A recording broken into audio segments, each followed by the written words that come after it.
Greetings and welcome to the Fan Perspective. I'm your host Nathan Lyle, and I just wanted to give a quick shout out to the Toronto Raptors. Congratulations to them. I personally am still bitter about the whole Kawhi thing and how everything went down. So I can't really be happy about them winning.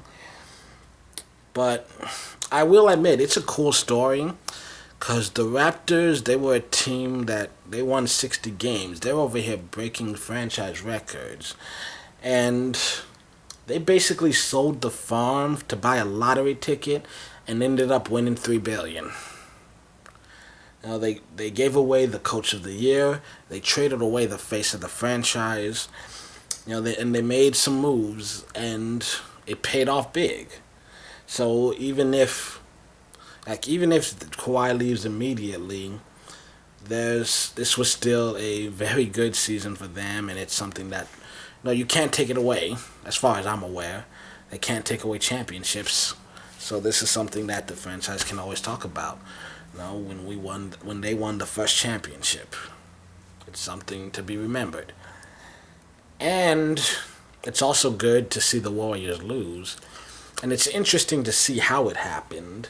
Well, I know the injuries definitely played a role. I can't say for sure that if KD, Clay and Boogie were all 100%, can we guarantee that the Warriors still would have won?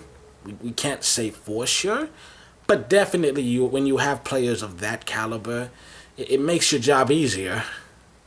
So, but that being said, I'm also kind of interested because, especially Clay with the torn ACL, that's usually a year of recovery. So little to no chance we see him at all next year, even if we do re-sign him. And KD, was it the Achilles, if I'm correct? And even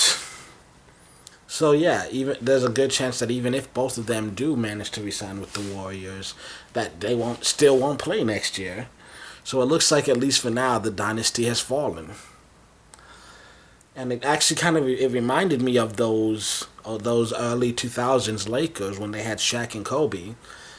And then, they got Gary Payton, they got Karl Malone. This was a team that they won 3 in a row, and then the Spurs beat them, and then the Pistons beat them, and then the Spurs beat them again.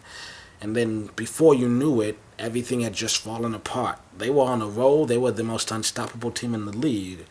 And then the majority of their best players either retired or left in free agency or something. So, it kind of looks like that's the direction the Warriors might be headed. I think there's a famous book. I know we've talked about it in a few different history classes, but the rise and fall of empires. It's just something that happens to everyone. The fact that they made 5 finals in a row is incredibly impressive, and it's an anomaly. And right now it's almost looking like, Clay might, not Clay, Steph. Steph might be the only guy to go the long haul with this team. At least that's what it feels like from my perspective. I could very well be wrong. I don't get paid to know this shit, but that's the impression I'm getting so far. And as far as the hating Kawhi, I don't represent all of San Antonio. In fact, it's kind of split almost down the middle now. A lot of people, were angry and were bitter because he left and how it all happened. What's the deal there? And also just, that could have been us hoisting the championship. But there's also some people that are that it's not as big a deal. I still love that they still love Kawhi and they're still going to root for him. And there are actually some people who are angry at the Spurs for letting a guy like that get away, because he is one of the best in the league right now. So, the reaction is relatively mixed. But I'm just saying, me personally, fuck that guy. I'm done with him. I don't care. I hate seeing him be successful. But I do respect him as a player. He is amazing. He really is. It's that respect that makes it so hard to see him go somewhere else.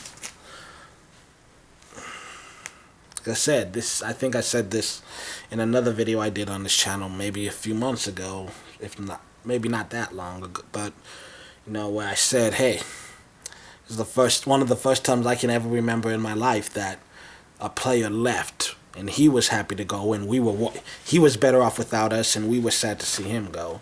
Usually it's the other way around. Someone leaves, we're off without them, and they're sad because they wish they could have stayed. But fuck it, I'm done talking about this. It was a fun season. It's over now. Let's move on to the next.